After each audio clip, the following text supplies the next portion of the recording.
Alors, ce matin, nous avons la grande joie d'accueillir notre frère pour la prédication de l'Évangile. On ne l'invite pas assez souvent, mais en tout cas, il est là ce matin et nous sommes contents de l'avoir avec son épouse, notre frère, pasteur Leslie, qui va prêcher la parole de Dieu. Et je vais lire le texte dans lequel il va utiliser pour la prédication de la parole, qui se trouve en Actes 27. La prédication portera sur les versets 20 à 44, mais je lirai quelques versets de ce passage nous préparant à la prédication. On va lire les versets 20 à 22, ensuite verset 35, ensuite les versets 42 à 44. Je lis pour nous. Le soleil et les étoiles ne parurent pas pendant plusieurs jours, et la tempête était si forte que nous perdîmes enfin toute espérance de nous sauver. On n'avait pas mangé depuis longtemps. Alors Paul, se tenant au milieu d'eux, leur dit : « Ô hommes, il fallait m'écouter et ne pas partir de Crète, afin d'éviter ce péril et ce dommage. Maintenant, je vous exhorte à prendre courage, car aucun de vous ne périra, et il n'y aura de perte que celle du navire. » Verset 35. Ayant ainsi parlé, il prit du pain, et après avoir rendu grâce à Dieu devant tous, il le rompit et se mit à manger. Versets 42 et 44. Mais ils rencontrèrent une langue de terre où ils firent échouer le navire et la proue. S'étant égaré, resta immobile, tandis que la poupe se brisait par la violence des vagues. Les soldats furent d'avis de tuer les prisonniers, de peur que quelqu'un d'eux ne s'échappât à la nage. Mais le centenier qui voulait sauver Paul les empêcha d'exécuter ce dessein. Il ordonna à ceux qui savaient nager de se jeter les premiers dans l'eau pour gagner la terre, et aux autres de se mettre sur des planches ou sur des débris du navire. Et ainsi, tous parvinrent à terre, sains et saufs. Parole du Seigneur, que Dieu nous bénisse par la prédication de sa parole.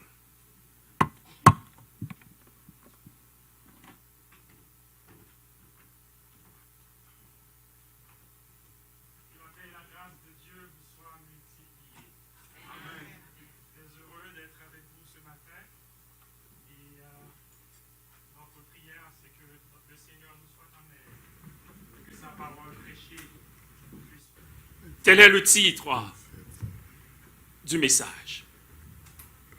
Et tel est le titre que nous pourrions parfois donner à nos propres vies. Lorsque nous traversons des tempêtes de toutes sortes, des tempêtes physiques, des tempêtes spirituelles, des tempêtes financières, des tempêtes émotionnelles que nous avons parfois bien du mal à affronter. Mes chers amis, s'il y a une chose qui est sûre, c'est que nous faisons tous face à des tempêtes.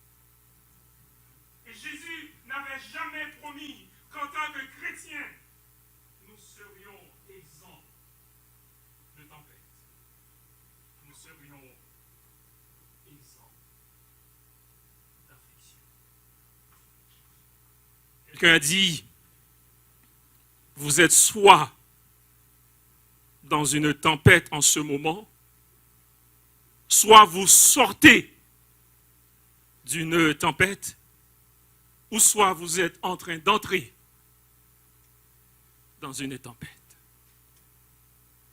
D'une manière ou d'une autre, nous faisons tous face à des tempêtes dans ce monde déchu. Cependant, je ne voudrais pas que vous soyez découragés, parce que les tempêtes, bien que difficiles, peuvent être des occasions de grande bénédiction, des occasions de formation, des occasions de transformation, des occasions de progrès spirituel. Ce qui est important, c'est de nous assurer que Dieu est avec nous dans la tempête. Et nous devons lui faire confiance. Peu importe la vitesse du vent, peu importe la hauteur des vagues, nous devons lui faire confiance. Parce que notre Dieu est fidèle. Il ne change pas. Dans la tempête, il est là. Dans la maladie, il est là. Dans la récession, il est là. Il est là. Et son nom est Jéhovah Shammah. Dieu est présent. Il est là. Il est présent. Peu importe la situation. Pour vous expliquer le contexte, c'est que le livre des Actes des Apôtres nous donne un aperçu des voyages missionnaires de l'apôtre Paul. Et pour comprendre le chapitre 27, il faut retourner au chapitre précédent. Par exemple, au chapitre 20, Paul est sur le point de terminer sa mission à Éphèse. Après avoir terminé de prêcher, il appelle les anciens pour les informer que le Saint-Esprit lui a demandé de retourner à Jérusalem. Les anciens essaient de le convaincre de ne pas retourner à Jérusalem, sachant que les mêmes Juifs, les pharisiens, les sadducéens, qui avaient fait crucifier Jésus, allaient vouloir le tuer. Ils essaient de convaincre Paul de ne pas retourner à Jérusalem. Mais Paul ne se laisse pas convaincre. Il leur dit au chapitre 20, verset 24, « Je ne fais pour moi-même aucun cas de ma vie, comme si elle m'était précieuse, pourvu que j'accomplisse ma course avec joie et le ministère que j'ai reçu du Seigneur Jésus-Christ, d'annoncer la bonne nouvelle de la grâce de Dieu. » Et avec une telle détermination, ils n'ont pas eu d'autre choix que de le laisser partir. Par la suite, d'autres disciples à Césarée ont prié Paul de ne pas retourner à Jérusalem, dont notamment le prophète Agabus. Paul leur répondit au chapitre 21, verset 13. « Que faites-vous en pleurant et en me brisant le cœur ?» Écoutez ce qu'il dit. « Je suis prêt non seulement à être lié, mais encore à mourir à Jérusalem pour le nom du Seigneur Jésus-Christ. » Puis finalement, les disciples n'insistaient plus et ont dit que la volonté du Seigneur se fasse. Maintenant, une fois arrivé à Jérusalem, Paul rencontre Jacques qui lui dit « Les Juifs ont appris que tu enseignes à tous les Juifs qui sont parmi les païens à ne pas circoncire leurs enfants et à ne pas se conformer aux coutumes. Ils disent que tu as violé la loi de Moïse et ils sont très fâchés contre toi. » Mais malgré cet avertissement, Paul décide quand même d'aller au temple. Et une fois rendu au temple, il y a une foule qui prend Paul et l'amène en dehors du temple pour le frapper, pour le maltraiter. Et comme la foule cherchait à le tuer, les soldats romains ont été mis au courant de la situation et ils ont envoyé du renfort, une troupe, pour ramener l'ordre. Après plusieurs altercations, le commandant romain décide de mettre Paul temporairement en prison pour éviter qu'il soit assassiné par la foule. Et le lendemain, voulant savoir avec certitude de quoi les Juifs l'accusaient, il a donné l'ordre aux principaux sacrificateurs et à tout le Sanhédrin de se réunir. Puis il fait venir Paul et le place au milieu d'eux pour être jugé. Chers amis, le conseil a rapidement statué sur le sort de Paul en déterminant qu'il était coupable et qu'il devait mourir. Mais Paul reconnaît que le conseil est formé de pharisiens et de sadducéens. Et dans une brillante stratégie, Paul les place les uns contre les autres. Paul sait ce qui les divise, c'est la résurrection des morts. Et Paul déclare au chapitre 23, verset 6, « Homme frère, je suis pharisien, fils de pharisien. C'est à cause de l'espérance et de la résurrection des morts que je suis mis en jugement. » En d'autres termes, Paul leur dit, « Je suis un pharisien qui croit en la résurrection des morts. » Or, les pharisiens savent que les sadducéens rejettent la résurrection des morts. C'est ce qui les divise. Et cela soulève un débat, une discussion entre les deux camps. Et ils ne se préoccupaient plus de Paul. Mais bien aimé, comme le dit si bien le psalmiste David, dans le psaume 124, verset 3, « Si l'Éternel ne dispersait pas nos ennemis, il nous aurait engloutis tout vivants. Mais béni soit l'Éternel qui ne nous a pas livrés en proie à nos adversaires. »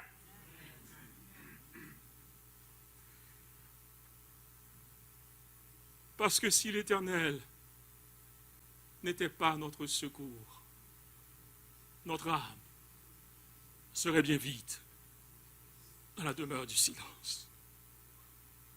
Mon frère, ma sœur, notre secours est dans le nom de l'Éternel qui a fait les cieux et la terre. Et quel Dieu merveilleux que nous servons! Quel Dieu extraordinaire, tout-puissant! Lorsque nos ennemis pensent pouvoir nous vaincre, ce que j'aime avec l'Éternel, il fait retentir son tonnerre pour les terrasser et les mettre en déroute. L'Éternel ne perd jamais de bataille. Il est tout puissant. Sais-tu de combien de pièges que Dieu t'a délivré? Sais-tu de combien de complots que Dieu t'a délivré? Complot au travail, préjugés à l'école, conspiration dans le voisinage, intrigue dans la famille. Mais grâce soit rendue à Dieu, nous ne sommes plus que vainqueurs. Et nous pouvons dire, comme le prophète Samuel, « Ebenezer, jusqu'ici, l'Éternel nous a secourus. » Jusqu'ici, l'Éternel nous a secourus. Pour revenir au texte, il y a donc un débat, une dispute entre les pharisiens et les sadducéens, et ils ne se préoccupaient plus de Paul. Ils remettent Paul en prison le temps de déterminer ce qu'ils allaient faire avec lui. Mais ce qui est étonnant dans le texte, c'est que quand Paul est en prison. Il n'a rien fait. Il y a des Juifs qui sont fâchés. Pourquoi vous pensez? Parce qu'ils veulent sa mort immédiatement. Ils voulaient qu'il soit mort rapidement, tout de suite. Et plus de 40 d'entre eux se sont engagés à ne rien manger, ni boire, jusqu'à ce qu'ils aient tué l'apôtre Paul. Ils conspirent contre lui. Ils utilisent toutes sortes de stratégies pour atteindre leur objectif. Mais ce qu'ils ne savent pas, mes bien-aimés, c'est que lorsque nous sommes en Christ, même les cheveux de nos têtes sont tous comptés. Même les cheveux de nos têtes sont tous comptés. Est-ce que vous êtes là, aimez-vous? Lorsque nous sommes en Christ, nous ne sommes pas n'importe qui. Lorsque nous sommes en Christ, nous sommes bien gardés. Lorsque nous sommes en Christ, nous sommes plus que vainqueurs. Il décide alors de demander au commandant romain de ramener Paul devant le conseil des Sanhédrins sous prétexte d'examiner son cas un peu plus en détail. Mais leur plan était de tuer Paul pendant qu'il serait en chemin. Mais le neveu de Paul a eu vent de la conspiration. Il est allé voir le commandant pour lui dire « Tu ne peux pas envoyer Paul au conseil parce qu'il y a une conspiration pour le tuer. » Et ce passage nous rappelle, quand l'ennemi projette de nous faire du mal, notre Dieu a toujours un plan de délivrance. Notre Dieu a toujours un plan de sauvetage. Non pas n'importe quel sauvetage, mais un sauvetage efficace, un sauvetage solide, un sauvetage sans faille. Puisque celui qui demeure sous l'abri du Très-Haut repose à l'ombre du Tout-Puissant. L'ennemi ne peut rien te faire si Dieu ne le permet pas.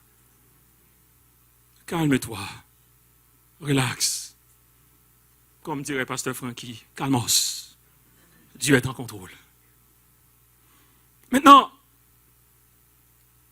ne pouvant pas envoyer Paul au conseil des Sanhédrins, le commandant décide alors d'envoyer Paul à Césarée pour être jugé par Félix. Et Félix, c'est le gouverneur qui avait remplacé Ponce Pilate. Félix va à Césarée et Paul va à Césarée et rencontre Félix pour son jugement. Les Sanhédrins portent plainte contre lui. Ils disent qu'il excite les divisions parmi les Juifs. Ils argumentent pourquoi Paul devait être mis à mort. Mais Félix sait que Paul est innocent. Cependant, il ne peut pas le laisser partir, le laisser aller sans créer une révolte à Jérusalem. Il décide alors de garder Paul en prison. Et Paul va être en prison pendant un jour, 2 jours, 1 semaine, pendant environ 2 ans. Et il croit qu'entre-temps, les Juifs vont oublier Paul. Et que cela donnerait un peu plus de temps aux proches de Paul pour lui donner de l'argent afin de le relâcher. Maintenant, alors que Félix attend pour recevoir de l'argent, il a été remplacé par un autre gouverneur qui s'appelle Festus. Et Festus constate que Félix lui a laissé un cas passablement difficile. Les Juifs veulent toujours la mort de Paul. Et Festus fait ce que Félix avait fait. Il convoque le conseil des Sanhédrins pour entendre à nouveau le cas de Paul. Lors du procès, les principaux sacrificateurs demandent à Festus de leur accorder une faveur, soit d'accepter que Paul retourne à Jérusalem. Il préparait un guet-apens pour le tuer en chemin. Paul sait que Festus sait que Paul est innocent et qu'il n'y a aucune raison valable pour le condamner. Mais voulant plaire aux Juifs, Festus demande à Paul, veux-tu monter à Jérusalem pour être jugé en ma présence? Paul lui dit, étant un citoyen romain, je n'ai pas besoin d'être jugé par les Juifs. Je réclame mes droits pour aller à Rome et rencontrer César. Pour faire quoi, vous pensez? Pour lui parler de Christ. L'apôtre Paul n'a pas manqué aucune occasion pour parler de Jésus-Christ. Jeté en prison injustement, il avait toutes les raisons pour se plaindre. Mais sa priorité était d'annoncer la bonne nouvelle de Jésus-Christ. Il est facile de dire Amen. Et toi, quelle est ta priorité face à la tempête que tu es en train de vivre? Te plaindre ou annoncer la bonne nouvelle de Jésus-Christ?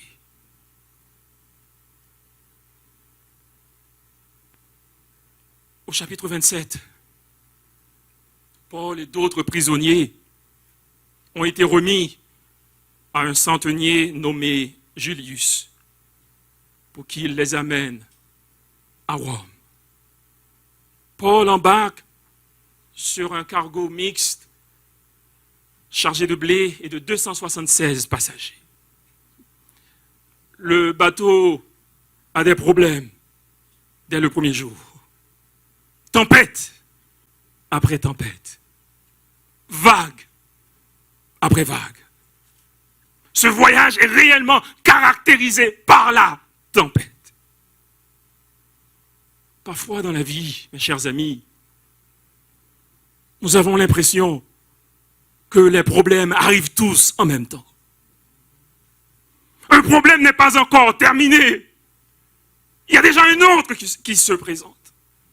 C'est problème après problème, vague après vague, tempête après tempête. Mais ce que j'aime dans le texte, c'est que Dieu n'est pas absent dans la tempête. N'oublions pas que son nom est Jéhovah Shammah. Il parle à son serviteur Paul, et Paul va informer l'équipage du message de Dieu. Paul leur dit, j'ai une mauvaise nouvelle. Ce bateau n'arrivera pas à destination. Ce bateau dans lequel nous nous trouvons n'arrivera pas à destination. C'est un message que personne ne veut entendre. Mais bien aimé, en tant que chrétien, il est important de comprendre que les tempêtes sont réelles. L'apôtre Paul n'avait rien fait pour être confronté à cette tempête. Il n'avait rien fait. Ce que je veux que vous compreniez ce matin, c'est que nous pouvons être bénis par Dieu et être en même temps confrontés à des tempêtes. Est-ce que vous êtes là? Nous pouvons être bénis par Dieu et être en même temps confrontés à des tempêtes. Ce n'est pas parce que tu es un enfant de Dieu que tu n'auras pas de tempête dans ta vie. Toutefois, il y a une différence majeure entre les croyants et les non-croyants. Ils font tous face à la même tempête. Toutefois, alors que les autres paniquaient, Paul avait une confiance inébranlable en son Dieu. Alors que les autres ne savaient plus quoi faire, Paul avait une confiance inébranlable en son Dieu. Parce qu'il sait que son Dieu est capable. Paul était tranquille. Parce qu'il savait que Dieu était avec lui.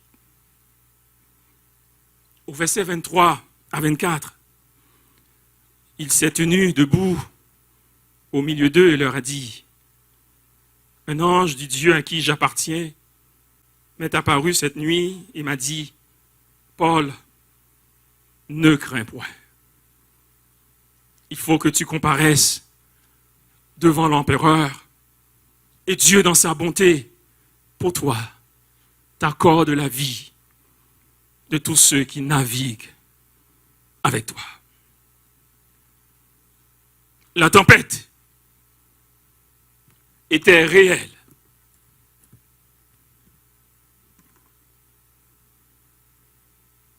Les circonstances étaient effrayantes. Mais Dieu dit à son serviteur, ne crains point. Je sais également que ta tempête est réelle. Je sais qu'elle est difficile. Je sais que tu es au bord du naufrage. Mais Dieu m'a envoyé ce matin pour te dire ces 3 mots. Ne crains point. C'est vrai que tu ne sais pas quand ce tourbillon va finalement prendre fin. Tu ne sais pas quand ce patron, ses collègues vont finalement te laisser tranquille. Ne crains point. Tu pries chaque jour et il n'y a pas encore de résultat. Ne crains point. Ne crains rien, car je suis avec toi. Ne promène pas des regards inquiets, car je suis ton Dieu. Je te fortifie. Je viens à ton secours. Je te soutiens de ma droite triomphante. Mon frère, ma soeur, la tempête a pour but de t'apprendre à tout relâcher à Dieu, à tout remettre à Dieu. Relâche tes craintes, relâche tes inquiétudes, relâche tes incompréhensions, relâche ta douleur, relâche tes déceptions. Tu es trop stressé, tu es trop angoissé. Relâche ta peur, relâche tes frayeurs, relâche tes alarmes, relâche ta colère, relâche. Apprends à tout remettre à Dieu. Parce que la tempête pourrait prendre plus de temps que tu penses. Le texte nous dit que la tempête a duré, non pas 1 jour, non pas 2 jours, non pas 5 jours, mais 14 jours. 14 jours sans voir le soleil. 14 jours sans voir les étoiles. Mes chers amis, il est facile de se tenir debout pour Dieu sur le court terme. Mais la vraie foi du chrétien se mesure sur le long terme.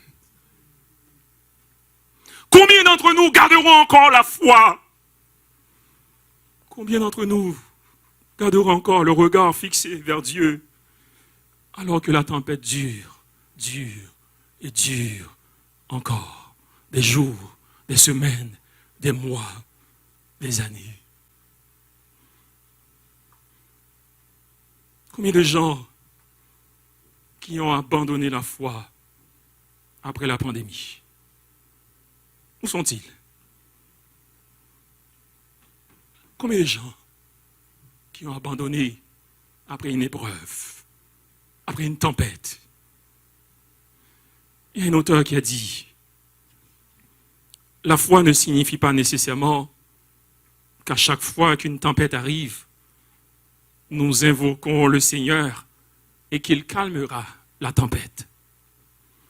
Parfois, Jésus dira au vent, tais-toi, et la tempête se calmera. D'autres fois, Jésus dira aux chrétiens, calme-toi, apprends à me faire confiance dans la tempête. Parfois, Jésus changera ta situation. Mais parfois, Jésus changera le chrétien dans la situation. Parfois, il change ta situation. Mais parfois, c'est toi qui le changes dans cette situation que tu es en train de vivre. Au verset 22, Paul les exhorte à prendre courage en leur disant, aucun de vous ne périra. Il n'y aura de perte que celle du navire. Mes chers amis, mon frère, ma sœur, parfois, le navire sur lequel tu te trouves peut faire naufrage. Ce n'est pas le mot que tu veux entendre. Tu veux entendre que tout ira bien. Tu veux entendre qu'aucun malheur ne t'arrivera. Mais parfois, Dieu veut que tu saches que le bateau ne tiendra pas l'autre. Le navire ne tiendra pas le coup. Ce qui fait ta fierté, cet appui terrestre sur lequel tu t'appuies peut disparaître. Parfois, que tu le veuilles ou non, tu vas devoir descendre du bateau sur lequel tu mets ton appui pour mettre finalement ton appui sur Jésus-Christ. Parce qu'à ce que je sache, tout autre asile est périssable. Tout autre appui n'est que du diable qui n'a posé ce fondement, travaillé souverainement Jésus. Et ma retraite sûre, le rocher en qui je m'assure. Tout est abri, tout autre asile est périssable.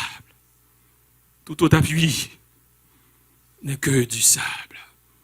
Jésus est ma retraite sûre, le rocher en qui je m'assure. Nous avons besoin, mes bien-aimés, de bien connaître le Seigneur, de connaître notre Dieu. Lui seul peut nous délivrer. Lui seul est un ami fidèle et tendre. Et nous pouvons compter sur lui. Nous pouvons lui faire confiance. Donc, mes chers amis, il est important de savoir quel Dieu que nous servons. C'est très très important. Parce que des fois, on pense que des gens qui sont à l'église depuis des années, on penserait qu'ils ont une maturité spirituelle. Et on se rend compte que ce n'est pas le cas. On se rend compte que ils ont vraiment besoin de connaître le Seigneur. Est-ce que vous êtes là? Est-ce que l'Église est là?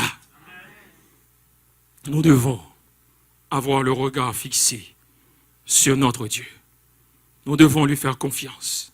Nous devons, peu importe ce qui arrive, nous remettre entièrement entre les mains du Seigneur. Et des fois, savez-vous ce qui est difficile? C'est que ce que nous demandons à Dieu, il ne le fait pas pour nous, nous prions. Il ne le fait pas pour nous, mais il le fait pour une autre personne. Et parfois, on regarde même le païen qui ne connaît pas le Seigneur. Il a ce qu'on demande au Seigneur. Est-ce que vous décidez, est-ce que vous allez continuer à faire confiance à Dieu? Il est souverain. Il sait ce qui est bon pour nous. Et aussi, personne sur le bateau ne pensait que le bateau allait couler. Si elle savait qu'il était pour couler, elle ne l'aurait pas pris, n'est-ce pas? Si je savais qu'il était pour me traiter de cette façon, je n'aurais pas accepté son offre. Si jeunesse savait, si vieillesse pouvait, si me déconnaît, toujours derrière. Mais nous devons savoir que Dieu connaît le passé, le présent et le futur. C'est pour cela que nous devons lui faire confiance. Nous devons accepter sa volonté. Nous ne comprenons pas toujours sa volonté, mais un jour nous comprendrons. Dieu nous aime. Il fait de bonnes choses pour nous. Vous savez quoi? Parfois, c'est difficile de prier et de voir le bateau couler quand même. On passe des jours, des heures, des semaines, on jeûne de voir le bateau tomber en morceaux. C'est difficile. Cependant, Dieu n'avait pas seulement dit que le bateau s'écoulera, mais il avait dit que le bateau va s'écrouler, mais toi, tu ne vas pas périr. Le bateau n'arrivera pas à destination, mais toi, tu vas arriver à destination. Parce que la main de Dieu n'est pas sous le bateau, mais la main de Dieu est sur toi. Et c'est réconfortant de savoir que la main de Dieu n'est pas sur les choses que Dieu nous donne, mais la main de Dieu est sur nous, faisant en sorte que peu importe où je suis, Dieu est avec moi. Peu importe où je suis béni parce que Dieu est là avec moi.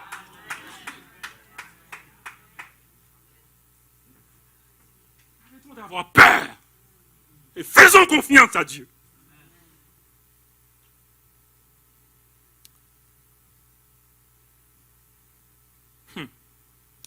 Maintenant, que faire lorsque le navire sur lequel nous nous trouvons s'écoule? Regardons ce qu'a fait l'apôtre Paul. Le verset 35 nous révèle que Paul prit du pain. Et après avoir rendu grâce à Dieu devant tous, il le rompit et se mit à manger. Comprenez bien le texte, mes bien-aimés. Au milieu de la tempête, Paul prend du pain et rend grâce. Savez-vous pourquoi cela est important? Je voudrais que vous compreniez la dimension profonde de l'action de grâce de Paul. N'oublions pas que c'est le Saint-Esprit qui lui avait demandé de retourner à Jérusalem. Et dès son arrivée à Jérusalem, il a été battu, maltraité, il a été mis en prison. En fait, Paul avait toutes les raisons d'être fâché contre l'Éternel. Toutes les raisons possibles. Mais Paul savait une chose, que je voudrais que vous sachiez également. C'est que le Dieu qui nous bénit, le Dieu qui nous permet d'accomplir des choses extraordinaires, c'est le même Dieu qui nous teste. C'est le même Dieu qui permet que nous fassions face à des tempêtes, à des épreuves. Conséquemment, pour le chrétien, les bénédictions et les tempêtes vont de pair. Les bénédictions et les tempêtes vont ensemble. Pendant que la tempête fait rage dans ta vie, je voudrais t'inviter à ouvrir tes yeux et à contempler tes bénédictions. Pendant que les tempêtes font rage dans ta vie, je voudrais t'inviter à ouvrir tes yeux et à compter les bienfaits de Dieu. Tu vas voir que tu es béni malgré la tempête. Tu vas voir que tu es béni malgré la maladie. Tu vas voir que tu es béni malgré la séparation. Tu vas voir que tu es béni. À ce que je sache, c'est Dieu qui te protège, n'est-ce pas? À ce que je sache, ton nom est inscrit dans le livre de vie. À ce que je sache, c'est Dieu qui te donne la vie. Rends des actions de grâce à Dieu. Parce que Dieu est fidèle. Je ne peux pas regarder seulement ce qui ne va pas. Je ne peux pas regarder seulement le côté négatif de ma situation. Mais en comptant les bienfaits de Dieu, je vois que je suis béni. En comptant les bienfaits de Dieu, je vois que Dieu a fait de grandes choses dans ma vie. Il a fait, il fait et il fera encore des choses extraordinaires dans ma vie. Dieu n'a pas terminé avec moi. Il a encore des plans, il a encore des projets, il a encore des choses qu'il veut faire dans ma vie. En comptant les bienfaits de Dieu, je me rends compte que je suis béni. Je suis béni par la grâce grâce de Dieu.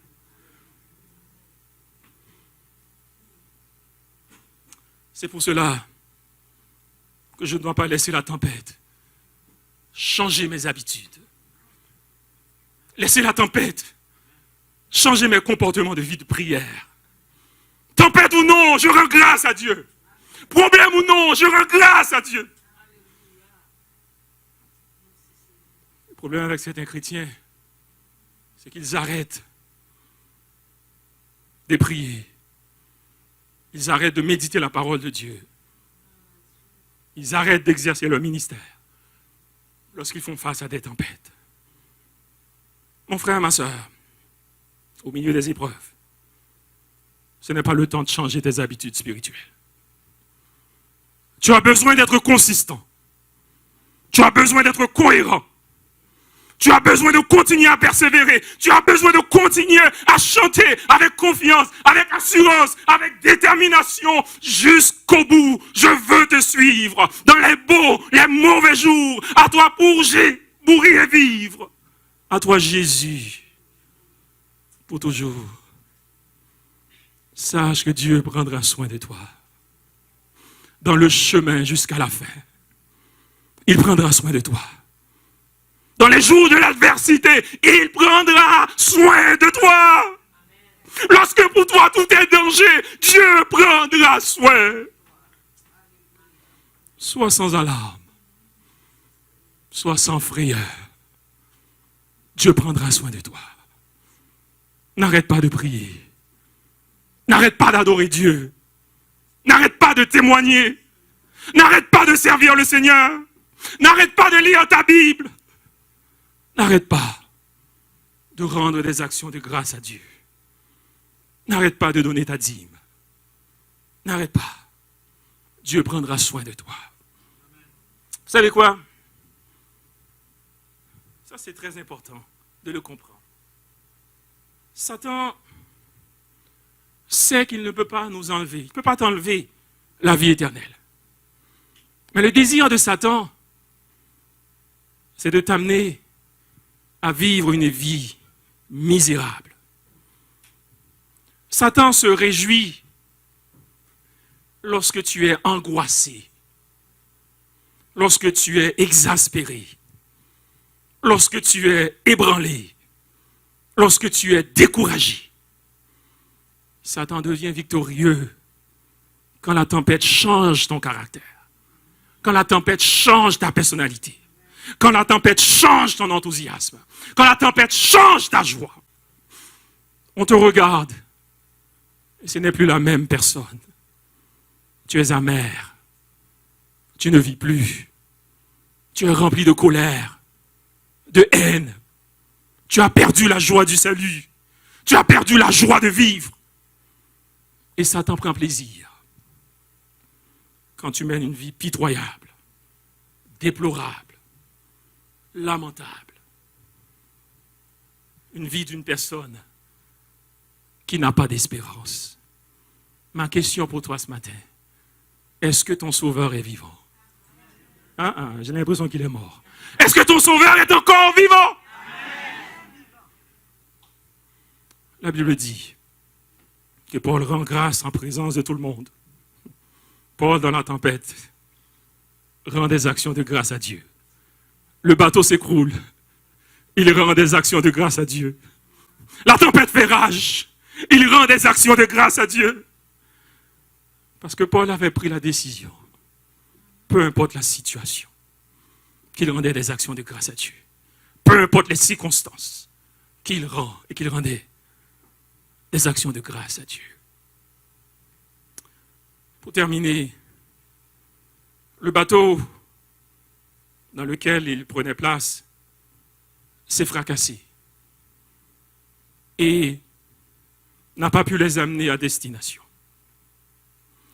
Ce qui est étonnant dans le texte, c'est que le bateau s'est fracassé, mais les 276 passagers sont tous arrivés à bon port, alors qu'ils auraient dû mourir. Les hommes sur le bateau ont été sauvés parce que Paul était avec eux. au jour du jugement, tu ne pourras pas être sauvé par procuration. Ton père, ta mère, tes enfants, tes proches ne pourront pas te sauver. Il te faut accepter personnellement le salut offert en Jésus-Christ. Je t'invite aujourd'hui même à donner ta vie à Jésus-Christ. Nous avons vu dans le texte que les passagers du navire avaient perdu toute force et tout espoir d'être sauvés dans cette tempête. De la même manière, dans nos vies, mes bien-aimés, face à certaines tempêtes, nous pouvons avoir l'impression qu'il n'y a plus aucun espoir. Nous n'avons plus la force de continuer à nous battre contre cette tempête qui nous a épuisés au plus haut point. Si vous faites face à une tempête qui vous tracasse, qui vous ébranle, laissez-moi vous dire que vous êtes à la bonne place. Vous êtes à la maison de Dieu, la maison d'adoration et de prière. L'apôtre Pierre nous exhorte dans 1 Pierre 5, verset 7, à nous décharger sur Dieu de tous nos soucis, car lui-même prend soin de nous. Alors que nous allons entendre le cantique, Dieu fidèle, tu ne changes pas, je t'invite à venir en avant. Et l'équipe pastorale va prier pour toi. Toi qui as une tempête qui fait rage dans ta vie. Tu ne sais plus comment, tu ne sais plus quoi faire. Je t'invite. Nous sommes dans la maison du prière.